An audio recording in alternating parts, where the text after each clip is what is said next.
evening. International help is being pledged for India as it battles a ferocious second wave of coronavirus, described by Prime Minister Narendra Modi as a storm that has shaken the nation. Almost 350,000 new infections were recorded in India in the latest 24-hour period, and 2,767 people have died. But experts say the actual numbers are likely to be much higher. As the epidemic continues to grow, hospitals are under intense pressure with shortages of beds and critical supplies, including oxygen. In the capital, Delhi, COVID is now killing one person every 4 minutes. Our correspondent Yogita Limai reports from there. The capital is being ravaged at a frightening speed. With every pyre that burns, India's self-belief is dying. Each funeral is a story of personal loss and national shame.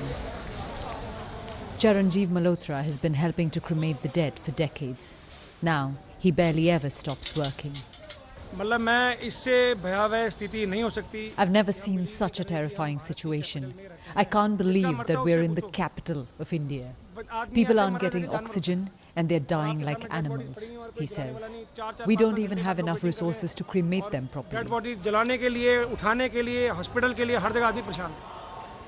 Outside, Shivangi Mehra is on the phone organising oxygen for the hospital she works in. Nothing is being done. I don't know government is sleeping or what they are doing. I am totally disheartened in the situation which I am seeing. Government is a literal failure. A person cannot live here in Delhi. A person cannot even die peacefully in Delhi. She's waiting to cremate her grandfather, who died, she says, because there wasn't enough oxygen. This small hospital in North Delhi is facing a daily struggle. Ma'am, we have been spending sleepless nights since last 1 week.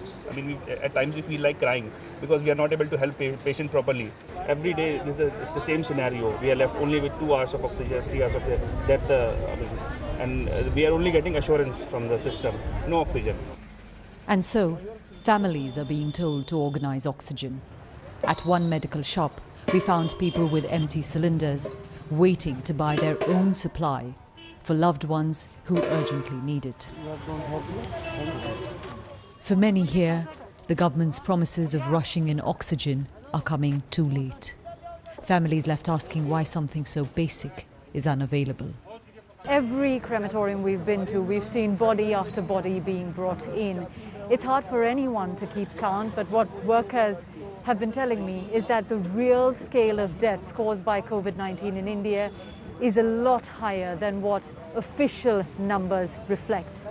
And a lot of those who've died right now have done so because they couldn't get oxygen in time. Jitender Singh Shanti runs a group of volunteers here. Even young people are dying. It's a very bad situation. If it keeps getting worse, we'll have to burn bodies by the side of the road, he says.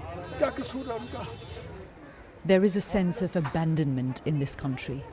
Citizens are stepping up to do what a government should, left to fight a vicious pandemic on their own. Yogita Limai, BBC News, Delhi.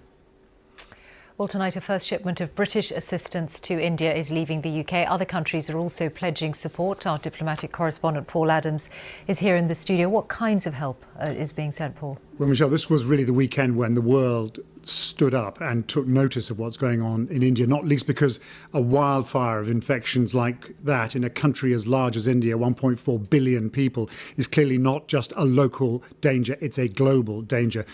And given those numbers, any reaction seems like a bit of a drop in the bucket. But those offers are coming in. The United Kingdom is sending 495 oxygen concentrators, 140 ventilators, and the Foreign Secretary Dominic Raab says there could be more. The EU has activated what it calls its civil protection mechanism, where member countries pool their emergency supplies, again with an emphasis on oxygen and medicines.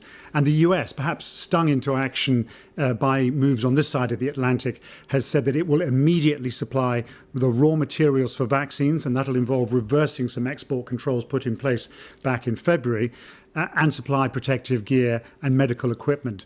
And Dr. Anthony Fauci, the president's chief medical advisor, has even suggested that the United States could supply India with some of its unused AstraZeneca vaccines. That's a vaccine that has not yet been approved for use in the United States, and it's got lots of it, and it doesn't need it itself. It's already supplied some of it to Mexico and Canada earlier in the year, so it is coming under some pressure to do that for India as well. Paul Adams, thank you very much.